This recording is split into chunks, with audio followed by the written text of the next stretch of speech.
اور جو غلط 2 نمبر لوگ ہیں وہ اس کو یوز کرتے ہیں. پہلی بات تو یہ وہ سینیریو ہی نہیں ہے. یہاں تو 2 اہل حال ہیں, 2 صاحب کمال ہیں, وہ بیٹھے ہوئے ہیں, اور وہ خاتون اس بندے کا یہ نہیں چیک کر رہی کہ یہ ولی ہے یا نہیں ہے, وہ یہ چیک کر رہی ہے کہ یہ احوال کے کن مدارج پہ. لہٰذا ان کو تصدیق ہو گئی. 2 4 6 نشستوں میں انہیں پتہ چل گیا کہ بایزید کے بعد میں آتی ہوں, مہندی لگی, سب کچھ لگا ہے, گفتگو کرتی ہوں, چہرے پہ کپڑا بھی نہیں ہے, نہ اسے پتہ ہے میں عورت ہوں نہ مرد ہوں, وہ اپنے معارف پہ رہتا ہے, اپنے سبجیکٹ پہ رہتا ہے اور بات کرتا رہتا ہے, اور گم اور محو ہے. صرف ایک دن جب لمحہ ایسا آتا ہے کہ وہ نظر مہندی پہ جاتی ہے تو اس خاتون پہ فوراً کھل جاتا ہے کہ اب یہ ان احوال میں نہیں ہے, یہ واپس اپنی بشری کیفیت میں آ چکا, اس لیے وہ واپس اپنے اسے ختم کر دیا. کہ یہی دیکھنا تھا کہ یہ رہتے ہیں اور کتنی دیر رہتے ہیں اور کیسا ان پہ غلبہ ہوتا ہے احوال کا, وہ انہوں نے سب جو چیک کرنا تھا وہ کر لیا. اس لیے اس کو عام بندہ تو اپنے قیاس کر ہی نہیں سکتا اپنے امور کے اوپر. اچھا, دوسری بات یہ ہے کہ ایک ایسی خاتون ہے کہ آپ نے ایک دفعہ حضرت ذوالنون مصری, اب ان کے رابطے دیکھیے کہ ان بزرگوں سے کوئی گفٹ بھیجا, تحفہ بھیجا کسی کے ہاتھ, فاطمہ بلخیہ رحمت اللہ. تو ذوالنون مصری رحمت اللہ تعالی نے فرمایا فی قبول ارفاق النسوان مذلت و نقصان, ان کا عورتوں کے تحفوں کے کو قبول کرنے میں ذلت ہے اور خسارہ ہے. واپس ہم نہیں, آپ کی مہربانی. اب ان کا جواب سنیے, یہ عورت ہے کہ مرد ہے, اس لیے انہوں نے کہا کہ مرد عورت کے روپ میں مرد. فقالت فاطمہ تو لیس فی الدنیا صوفی اخص ممن یرا السبب, ان کا دنیا میں اس سے گھٹیا صوفی کوئی نہیں ہے جو نظر ہی سبب پہ رکھتا ہے, مسبب پہ نظر ہی نہیں اس کی. اللہ, یہ مقام تھا کہ تو چیز دیکھ رہا ہے, چیز بھیجنے والے کو نہیں دیکھ رہا. مسبب الاسباب سے تیری نظر ہٹ کے تو سبب پہ چلی گئی ہے, ابھی تو تیرا لیول بہت نیچے. اب ان کے اس اداؤں میں بھی کچھ نہ کچھ چھپے ہوئے راز ہوتے تھے کہ دیکھتے ہیں آگے سے رسپانس کیا آتا ہے. وہ ولی جس مقام کا ہوگا, جس درجے کا ہوگا, اسی طرح کا ری ایکٹ کرے گا. اس لیے بایزید بستامی رحمت اللہ فرمایا کرتے تھے کہ ان کا مقام دیکھیے. مفتی صاحب کہتے ہیں فالمرأۃ کانت فاطمہ النسابوریہ, یہ وہ خاتون اور عورت تھی کہ ما اخبرتها عن مقام من المقامات الا وکان الخبر لها عیانا, کوئی مقام میں نے ایسا اس کے سامنے چھیڑا نہیں ہے جس کو وہ پوری طرح ظاہری طور پہ نہ جانتی ہو, مشاہدے کی حد تک نہ جانتی. اس درجہ کمال پر پہنچی ہوئی خاتون تھی کہ اولیاء اللہ اور ذوالنون مصری جیسے لوگ کہا کرتے جی ہمیں کوئی نصیحت فرمائیے, اور کہتے ہیں کہ سب سے زیادہ ہمیں حیرت یہ ہوتی تھی کہ ان کا سارا کلام قرآن سے جڑا ہوتا, جو گفتگو بھی ان سے کی ہے انہوں نے آیت ہی پڑھی. اب ذوالنون مصری جیسے ولی کہہ رہے ہیں جی کوئی نصیحت, کوئی واز کریں, تو فرمایا سچائی جو ہے نا, سچ, اس کو لازم جانو. وجاہد نفسک فی افعالک و اقوالک, اور اپنے افعال اور اقوال میں اپنے نفس کے ساتھ جہاد کرو. کیوں؟ لأن اللہ تعالی قال فَإِذَا عَزَمَ الْأَمْرَ فَلَوْ صَدَقُ اللَّهَ لَكَانَ خَيْرَ اللَّهِ. سبحان, قرآن پاک کی آیت پڑھ دی کہ جب کسی کام کا یہ پختہ ارادہ کر دیں اور پھر یہ اللہ کے ساتھ سچائی کے ساتھ رہیں تو یہ ان کے لیے بہت بہتر ہوگا. یعنی صدق کو اور صدق احوال کو, صدق اقوال کو اور اپنے نفس کے ساتھ مجاہدے کو قرآن پاک سے جوڑ کے بیان کر رہی ہیں. اگر آپ اللہ تبارک و تعالیٰ کے اس فرمان کے تابع رہ کر زندگی گزاریں گے تو اللہ کی معیت اور اس کا ساتھ آپ کو نصیب رہے گا. اس لیے یہ حضرات اولیاء, بڑے بڑے کبار اجلہ اولیاء یہ کہا کرتے تھے کہ میں نے فاطمہ نیساپوریہ سے زیادہ عجیب و غریب ہستی نہیں دیکھی. کانت تتکلم فی فہم القرآن فی تعجیب منہا, یہ قرآن پاک پہ ایسا کلام کرتی تھی کہ سننے والے کو حیرت میں ڈال, چاہے سننے والا بایزید بستامی ہو, سننے والا ذوالنون مصری ہو, یحییٰ بن معاذ رازی ہو, یہ اس کو حیرت اور تعجب میں ڈال دیتی کہ ایک عورت ساتھ ہو کے قرآن پاک کے معارف کو اس طرح بیان کر رہی ہے. یہ اس خاتون کا مقام اور کمال تھا. اور کہتے ہیں سیدنا ذوالنون مصری کہتے ہیں ہی ولیۃ من اولیاء اللہ عز وجل وہی استاذی. بات ہو گئی نا, بات ہی میری استاد ہے جی, گل. سبحان اللہ, سبحان اللہ, سبحان اللہ. اور میں سمجھتا ہوں کہ اس ان پاک بی بی صاحبہ کے ذکر پاک ان کی عظمت کو سلام ان ہے. کی عظمتوں کو سلام. اور فاطمہ نام کی کیسی لاج لاج مطلب میں بالکل اسی طرف کے سبحان اللہ. وہ نام کی نسبت کی برکتیں ایسی سبحان حاصل اللہ. ہوئیں. سبحان اللہ. اور ساتھ ہی جب نیشا پور کا ذکر آیا تو حضرت یحییٰ بن معاذ رازی نیشا پور تشریف لائے تو حضرت احمد رحمۃ اللہ تعالیٰ علیہ نے ان کی گھر میں دعوت کرنا چاہیے اور اپنی اہلیہ حضرت فاطمہ بلخیہ سے مشورہ کیا کہ یحییٰ بن معاذ کی رازی کی دعوت بڑی کرنی ہے ہستی رحمۃ اللہ. تو کیا کیا مہیا کرنا اہتمام چاہیے، کیا جائے. کیا اہتمام کیا جائے. تو حضرت فاطمہ بلخیہ نے فرمایا کہ اتنی گائیں، اتنی بکریاں، اتنا سامان باقی چیزوں کا، اتنے چراغ اور اتنی قسم کے عطر وہ سارے بتائی. جی ہاں. وسیع انتظام، تمام لوازمات تمام بتا دی. لوازمات اس کے ساتھ. اور لگتا یوں ہے کہ وہ صرف یعنی ان کے صدقے سے سب ہی ظاہر ہے آ جائیں، اتنا جو اہتمام ہے. تو ساتھ فرمایا کہ 20 گدھے بھی، ان کا گوشت بھی چاہیے. ہائے ہائے. تو جب حضرت احمد نے پوچھا بھی یہ اس پوری دعوت میں 20 گدھوں کے گوشت کا کیا کام ہے، تو جو جواب دیا ہے اس پر تھوڑا میں آپ سے اللہ اکبر. فرمایا کہ جب کوئی صاحب کرم، صاحب ثروت کے گھر جاتا ہے تو پورا محلہ امڑ آتا ہے، بے شک. محلے کے لوگ امڑ آتے ہیں. تو محلے کے لوگوں کے ساتھ محلے کے کتوں کے لیے بھی کچھ اہتمام کیا ہونا کہیں. چاہیے. سبحان اللہ. یہ ہے جوان مردی. آئین جوان مرداں حق گوئی و بے باک، اللہ کے شعروں کو آتی نہیں روباہی. اب یہ مفتی صاحب ولایت کا وہ فیض ہے، تعلق باللہ کی وہ معراج ہے کہ جہاں ہمیں حدیث پاک یاد آتی ہے کہ ارحموا من فی الارض یرحمکم من فی السماء. تم زمین والوں پہ رحم کرو، آسمان والا تم پہ رحم کرے گا. اور فرمایا الخلق عیال اللہ، مخلوق اللہ کا کنبہ ہے. احبہم الی اللہ من انفعہم لعیالہ، اللہ کے ہاں محبوب ترین وہ ہے جو اس کی عیال کے لیے زیادہ نافع ہے.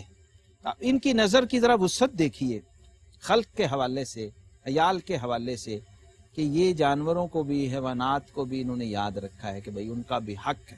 پھر ان کی جو سخاوت کا اور جود کا عالم ہے کہ اس میں عربی کا بڑا مشہور محاورہ ہے نا، وَلِلْأَرْضِ مِنْ كَأْسِ الْكِرَامِ نَصِيبٌ.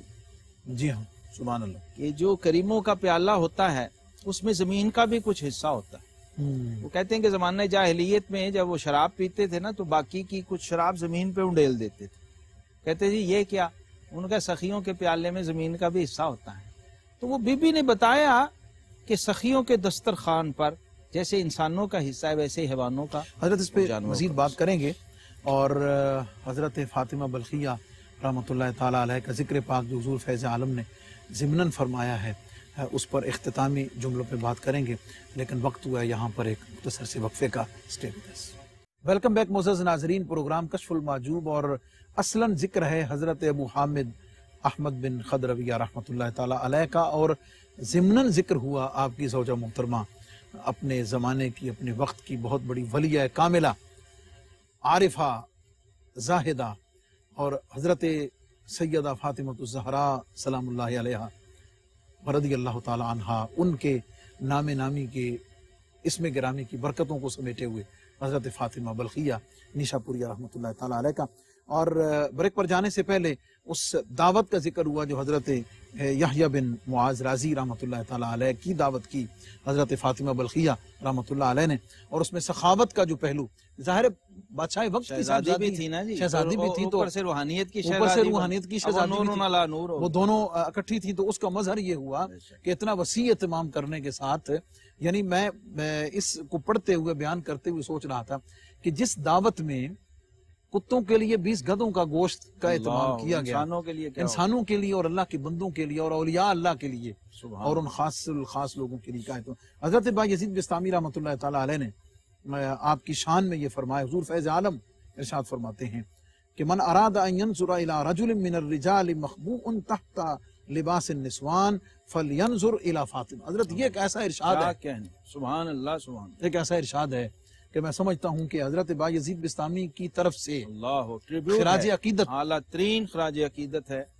کہ ان مردان خدا کا ایک خاتون کو جوان مردی کا اور مردانگی کا ٹائٹل دینا یہ چھوٹی سی بات نہیں ہے. اور اگر ہم یہ کہہ دیں کہ حضرت ابو احمد خود بھی جمع مردوں کے سردار ہیں تو ان کی زوجیت کے لیے ایسی ہی بیوی ہونی چاہیے تھی، ایسی صاحب کمالی خاتون ان کے ساتھ نبھا سکتی تھی اور ان کی ہمسر اور ان کی اہلیہ ہونے کا اعزاز پا سکتی تھی، کہ جس نے بڑے بڑے مردانے.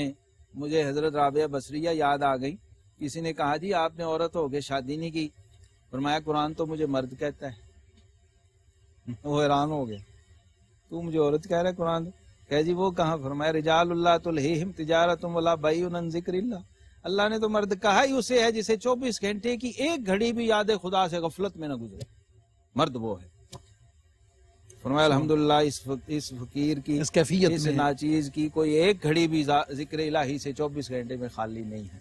مرد تو قرآن وہ اس کو کہتا ہے. تو مردانگی کا صوفیہ کے ہاں معیار یہ ہے. جیسے حضرت سلطان باہو رحمۃ اللہ فرماتے ہیں نا، کہ فرماتے ہیں طالب الدنیا مؤنث و طالب العقبہ مخنث و طالب المولا مذکر. تو یہ وہ تصور ہے، تذکیر و تانیث کا جو تصور ان صوفیہ کے ہاں ہے، وہ اگر معلوم ہو تو پھر یہ ساری باتیں اور طرح سے مزہ دیتی. اور میں سمجھتا ہوں اس ارشاد میں تمام بہنوں بیٹوں کے لیے بہت بڑا میسج ہے، بہت بڑا اعزاز ہے. اور میں کہا کرتا ہوں کہ ولایت کا دروازہ مرد و زن دونوں کے لیے کھلا ہے، یکساں کھلا ہے. اور آپ کے لیے اس میں اگر ان بیبیوں کے حوال پڑھ لیں تو دیکھ لیجئے کہ ذوالنون مصری کہہ رہے ہیں مردوں کو بھی پیچھے چھوڑ گئی استاد. حضرت ابو حفص خلاد رحمۃ اللہ تعالی علیہ نے حضرت ابو حامد احمد خضرویہ رحمۃ اللہ علیہ ان کی شان میں جو ارشاد فرمایا اور حضور فیض عالم داتا گنج بخش رحمۃ اللہ علیہ نے ذکر کیا، بڑا ریلیونٹ ہے کہ لولا احمد ابن الخضرویہ ما ظہرت الفتوح. اللہ کیا بات. دیکھیے نا معاصرین کا اعتراف کہ جوان مردی کا لفظ اور اصطلاح سے تو ہم لوگ بطور صوفی واقف تھے، لیکن اس شخص کے کردار و عمل نے ہمیں بتایا کہ حقیقت میں جوان مردی کیا ہوتی. مفتی صاحب مثلا میں ایک مثال عرض کرتا ہوں. آپ نے ایک بندے سے 1 لاکھ روپیہ قرض لیا، حضرت احمد بن خضرویہ، ظاہر ہے وہ مالدار آدمی، اس نے دے تو دیا.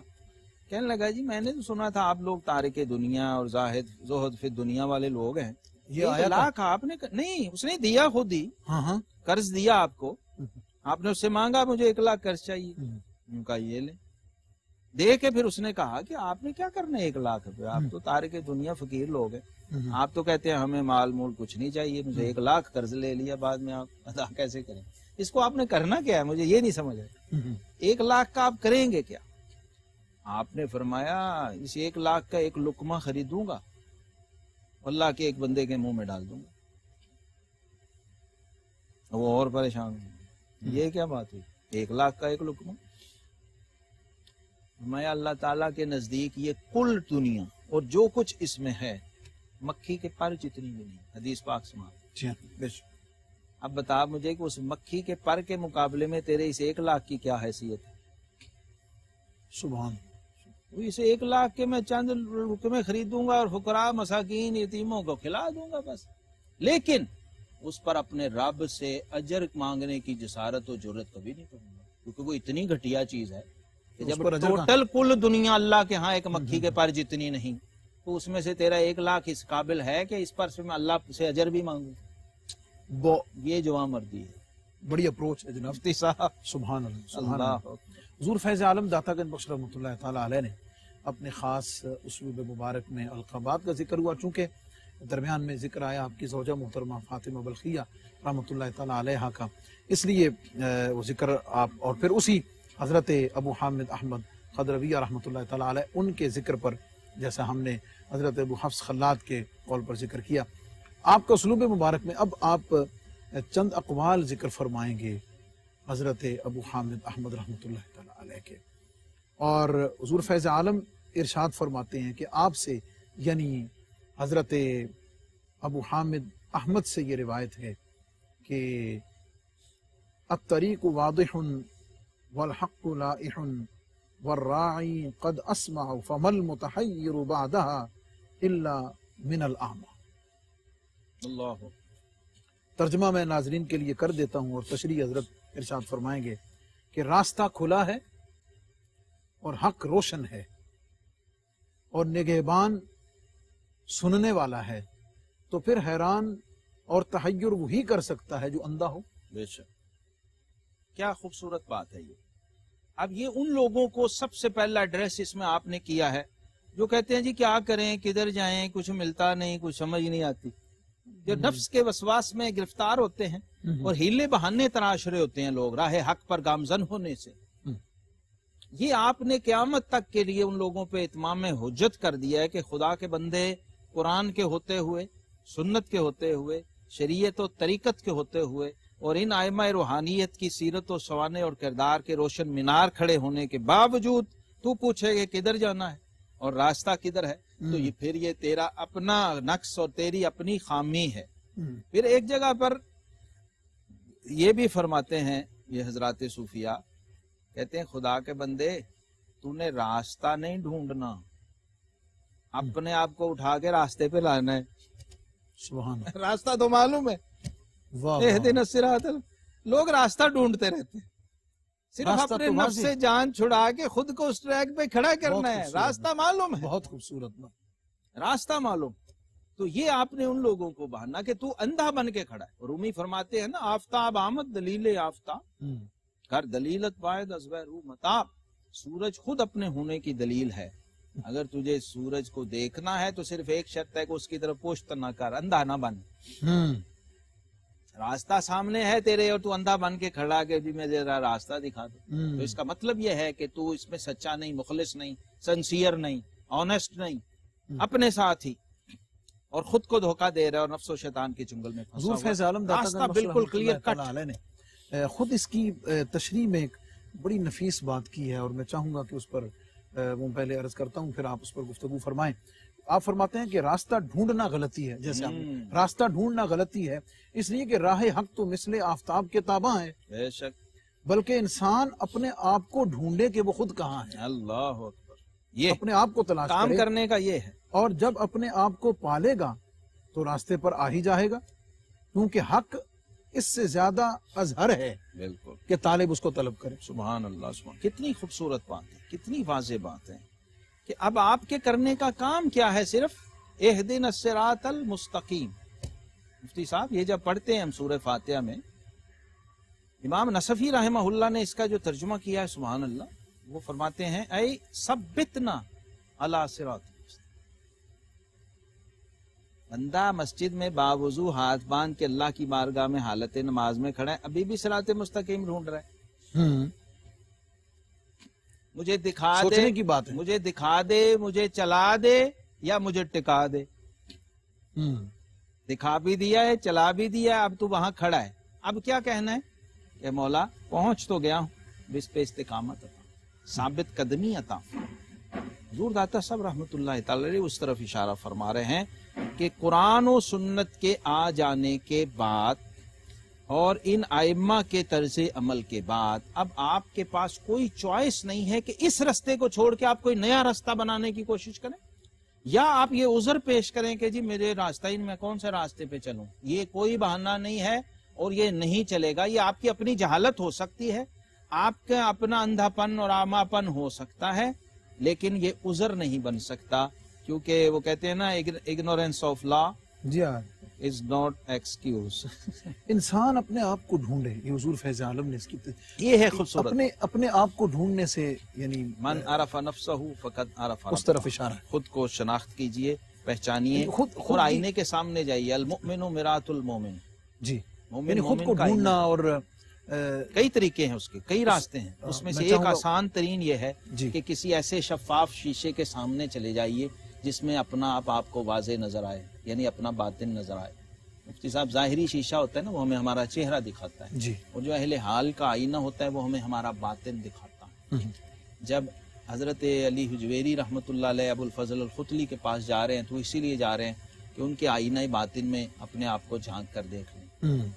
یہ ہمیں میسج دے رہے ہیں. یہ بزرگ بار بار کوئی نیشا پور جا رہا ہے, کوئی خراسان جا رہا ہے, کوئی بستام جا رہا ہے. اس کا کیا مطلب ہے؟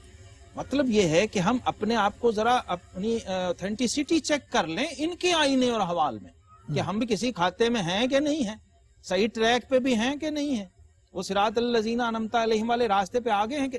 اصل کام یہ, میں آج ایک بات عجیب کہنے لگا ہوں آپ کا کام ہے صرف ٹریک پہ آ جانا بس، کیونکہ حافظ شیرازی کہتے ہیں بر صراط مستقیم ہے دل کسے گمراہ نے سے، جو شخص صراط مستقیم پہ ایک بار آ گیا نا، گر سکتا ہے، ٹھوکر کھا سکتا ہے، حادثہ ہو سکتا ہے، گمراہ نہیں ہو سکتا۔ بہت، لیکن آئے تو صحیح۔ آئے آپ کا کام صرف اتنا ہے کہ آپ صحیح ٹریک پہ آ کے چڑھ جائیں، یہی یہ بزرگ فرما رہے ہیں، اور اللہ کا وعدہ ہے والذین جاہدوا فینا لنہدینہم سبلنا، اور ان بزرگوں کے، بلکہ حضرت شرف الدین یحییٰ جو ہیں منیری رحمت اللہ تعالی علیہ، تو اتنی مزے کی بات کی ہے، وہ کہتے ہیں یار جھوٹ موٹ بھی آگے پڑ جا پھر بھی کچھ مل جائے، واہ واہ، پڑ جا صحیح، آ جا چڑھ جا اس ٹریک پہ، صراط مستقیم پہ آ جا، خالی نہیں جائے گا۔ اور گمراہ سب سے بڑی گارنٹی دیکھیے کتنی مزے کی ہے کہ گمراہی کا کوئی امکان نہیں، کیونکہ آپ صراط مستقیم، ہاں اگر آپ کسی اور ٹریک پہ ہیں اور کتنے ہی بڑے سوٹڈ بوٹڈ اور صوفی اور زاہد بنے ہوئے ہیں، آپ کی گمراہی یقینی ہے۔ بظاہر آپ بڑے حاجی نمازی عابد زاہد بنے ہوں، تسبیح ذکر، آپ کا ٹریک غلط ہو، آپ کی گمراہی یقینی ہے اور آپ کی تباہی و ہلاکت یقینی ہے۔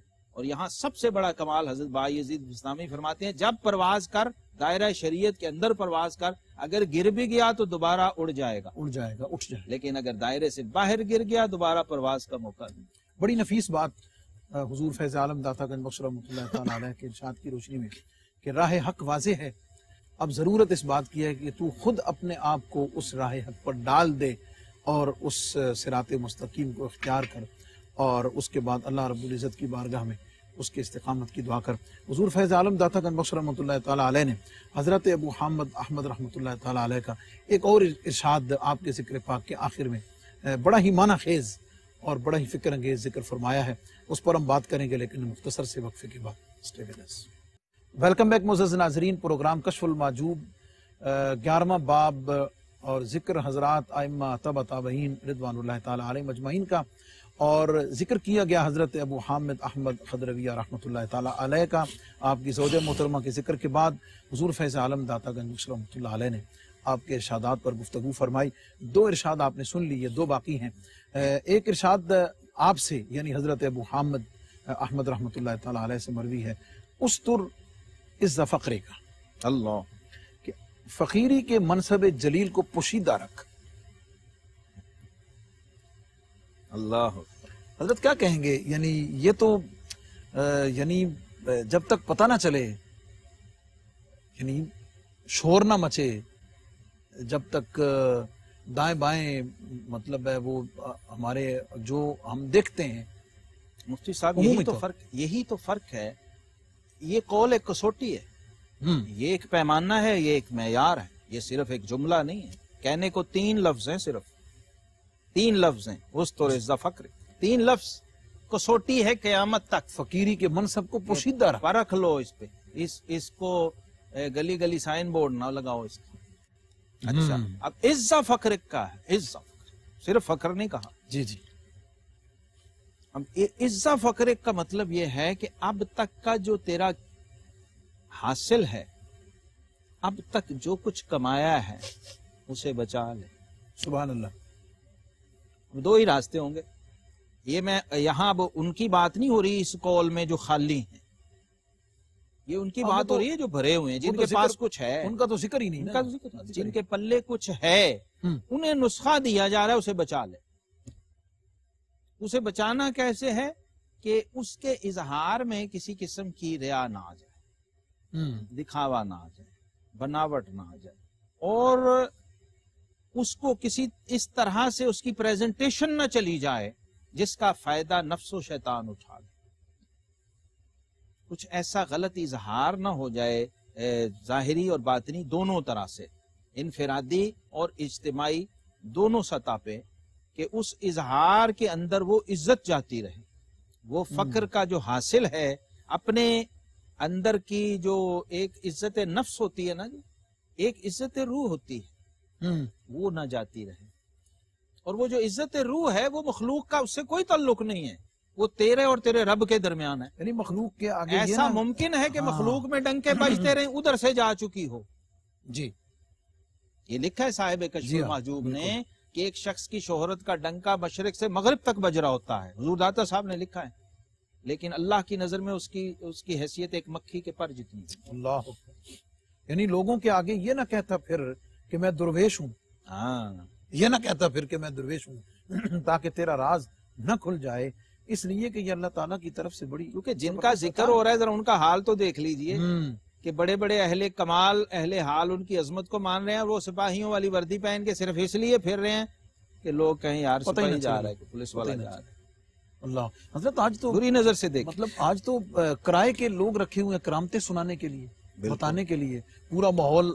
مفتی صاحب میں نے پیمانہ کیوں کہا ہے؟ آج جو لوگ میرے سامعین، دوست، ناظرین پوچھتے ہیں نا مجھ سے غلط صحیح فلاں ڈنگ، تو میں کہتا ہوں کشف المحجوب کسوٹی ہے، قیامت تک مرشد ہے۔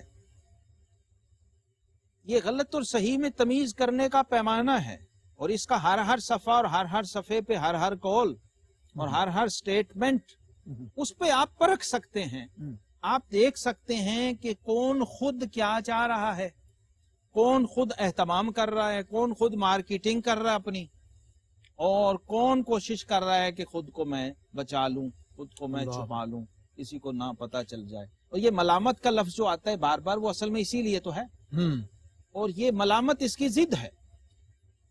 ملامت کی ضد مفتی صاحب پتہ کیا ہے؟ شہرت۔ جی، صرف اس شہرت سے بچنے کے لیے ان لوگوں نے ملامت کا لبادہ بھی اوڑھنے سے گریز نہیں کیا کہ بس ٹھیک ہے، ہمیں وہ نہ جو ہمارا معاملہ ہے اللہ اس سے ہمیں بچا لے، اللہ سے جو معاملہ کوئی برا سمجھتا ہے تو سمجھ لے، کوئی بات نہیں، اللہ کی بارگاہ میں جو۔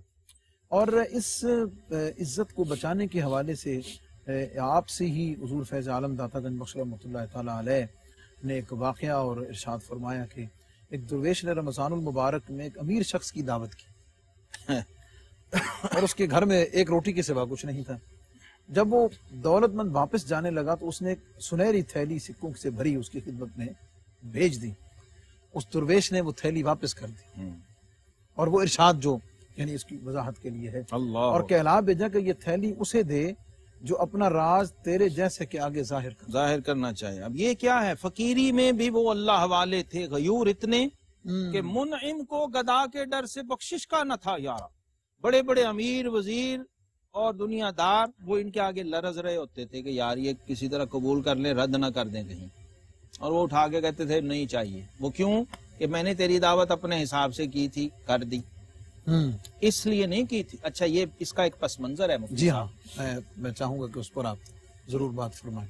تو اس کا ایک پس منظر ہے تاریخی، وہ یہ ہے کہ یہ جو امیر لوگ تھے کسی درویش فقیر کو اس لیے بلاتے تھے جب وہ آئیں گے تو پھر ان کو نظر نیاز پیش کریں گے، اور اگر کسی فقیر درویش نے بلا لیا ہے کسی امیر کو تو اس کا بھی ایک روایتی مطلب یہی تھا کہ کچھ نہ کچھ ہم کو نظر بھی پیش کریں گے، ظاہر ہے وہ ہمیں بلا رہے ہیں دعوت کر۔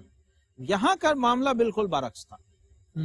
یہاں حضرت نے جو دعوت کی ہے وہی کی ہے جو وہ خود کھاتے تھے، وہی ان امیر صاحب کو کھلایا ہے۔ تو اس میں میسج یہ تھا کہ مجھے آپ سے کچھ نہیں چاہیے، میں نے آپ کو کھلایا اور آپ کو صرف یہ بتایا کہ ہم کس احوال کے اور کس کیفیت کے۔ وہ جو اقبال نے کہا نا کہ فقیری میں بھی وہ اللہ والے تھے، غیور اتنے کہ منعم کو گدا کے ڈر سے بخشش کا نہ تھا یارا۔ یہ اس کیفیت کے لوگ تھے، لہٰذا وہ جب دعوت ہوئی اور اس نے وہ تھیلی پیش کی تو آپ نے فرما دیا کہ بھائی میں اپنے فقر کو تیری اس سونے کی تھیلی کے عوض بیچنا نہیں چاہتا۔ یہ اس لیے نہیں دی،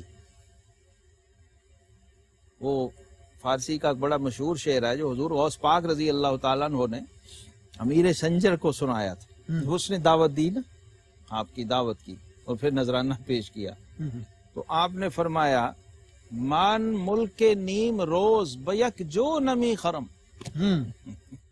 تیری پورے کے پوری سلطنت ایک جو کے دانے کے عوض نہ لوں، بابیر خاں بگوئی کے روزی مقرر۔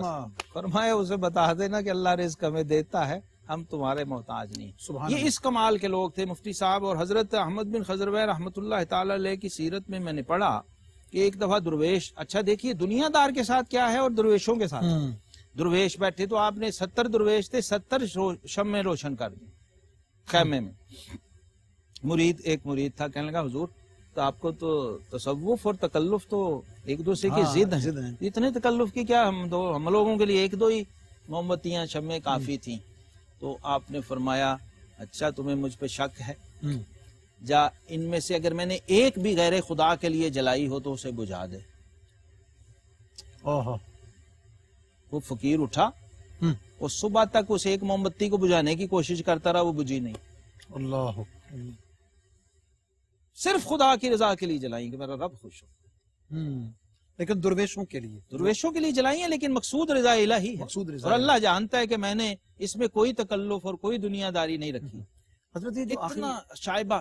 اچھا مفتی صاحب، اس کی پھر برکت دیکھیے کیا ہوئی۔ جب صبح ہوئی نا تو آپ نے اپنے انہی مرید کو ساتھ لیا، فرمایا آج ذرا وہ سامنے جو چرچ ہے نا گرجا، اس میں چلتے ہیں۔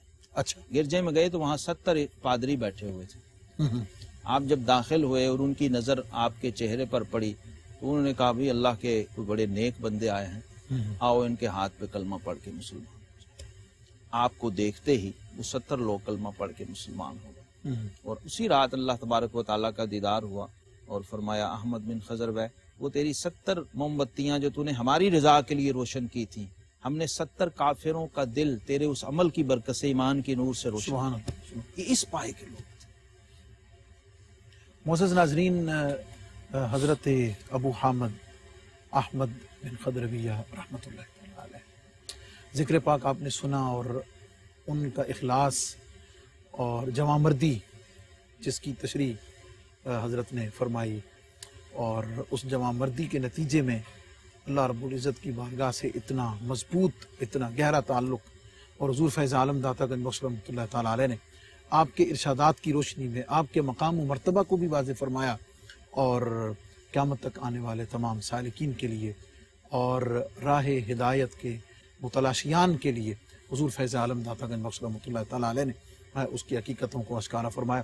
حضرت آپ کا بہت بہت شکریہ، اور جس محبت کے ساتھ اور جس جامعیت کے ساتھ شخصیات کا ذکر ہوتا ہے، اگرچہ کئی پہلو اس میں مزید وضاحت طلب ہوتے ہیں، تشنا رہ جاتے ہیں، لیکن چونکہ فوکس جو ہے وہ کشف المحجوب شریف کے مندرجات اور حضور فیض عالم داتا گنج بخش رحمۃ اللہ تعالیٰ علیہ کے ارشادات ہوتے ہیں۔ معزز ناظرین، اگلے پروگرام میں ایک نئی شخصیت کے ذکر کے ساتھ آپ کی خدمت میں حاضر ہوں گے۔ اپنا اپنوں کا دائیں بائیں سب کا بہت خیال رکھیں، اس میں ہم سب کی بہت بھلائی ہے۔ السلام علیکم ورحمۃ اللہ تعالیٰ وبرکاتہ۔